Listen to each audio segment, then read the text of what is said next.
Your life as a comfort woman begins like this. You wake to the sound of boots on dirt and the sharp cry of your mother somewhere behind you.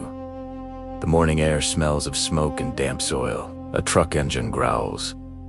You are 15, maybe 16. You are told there is factory work waiting in the city. Your village rooster is still crowing when you are pulled away. Its cold fading as the road turns to dust. Before we continue, follow Are You Bored? For more lives history tried to erase, it is the late 1930s. The Japanese Empire is expanding across Asia. War stretches from China to Southeast Asia and the Pacific. Armies move like storms. Along with soldiers come military-run brothels known as comfort stations.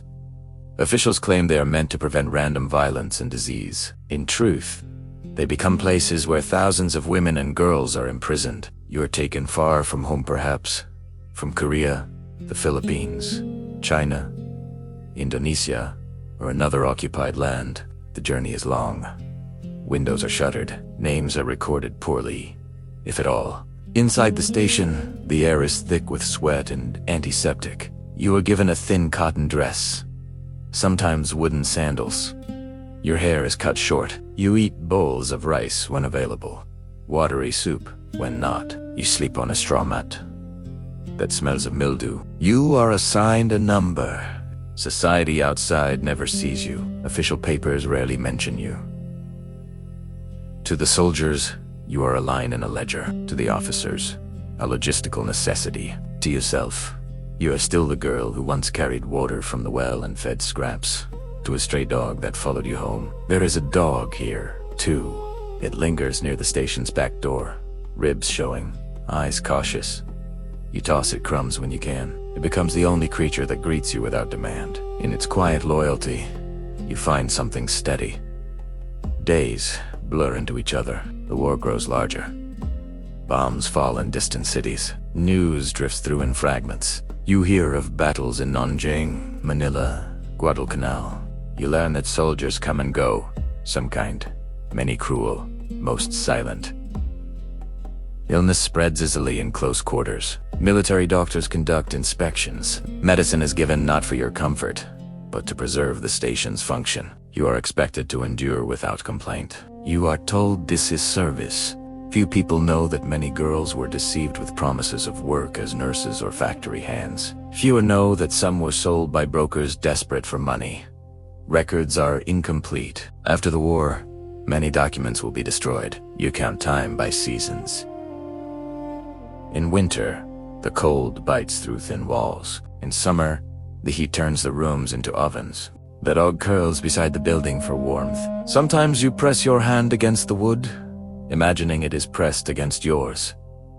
The major turning point comes not with ceremony, but with thunder.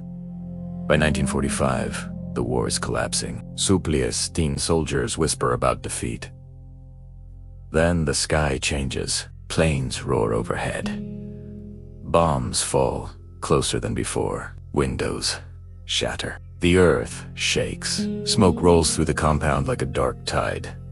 One night the guards vanish. Some flee. Some burn records. Some lock doors and disappear. You and the other women push against splintered frames, coughing in the smoke. Outside, buildings crumble. The dog runs ahead, tail low, weaving through debris. You follow it through chaos and ash. Freedom does not arrive with celebration. It arrives with uncertainty. The war ends after the atomic bombings of Hiroshima and Nagasaki. Japan surrenders in August 1945. But surrender does not restore what was taken. You are far from home. Borders have shifted. Some families have moved. Some villages no longer exist. You return, if you can. But return is complicated. Shame follows you like a shadow. Many survivors remain silent for decades. In conservative societies, victimhood is misunderstood. Some women marry and never speak of the past. Some never marry. Some live in poverty.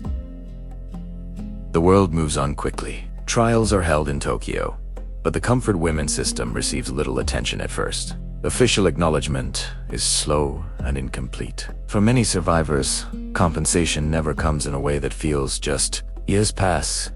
You grow older. Your hands wrinkle, the memory does not. In the 1990s, survivors begin to speak publicly. Elderly women step forward, voices steady despite the tremor of age. Statues are erected in some cities. Young girl seated in bronze, empty chair beside her. The world finally begins to listen. You sit in a small room decades after the war, sunlight filtering through thin curtains. The stray dog is long gone. The village rooster exists only in memory. But your story remains. You were not a number.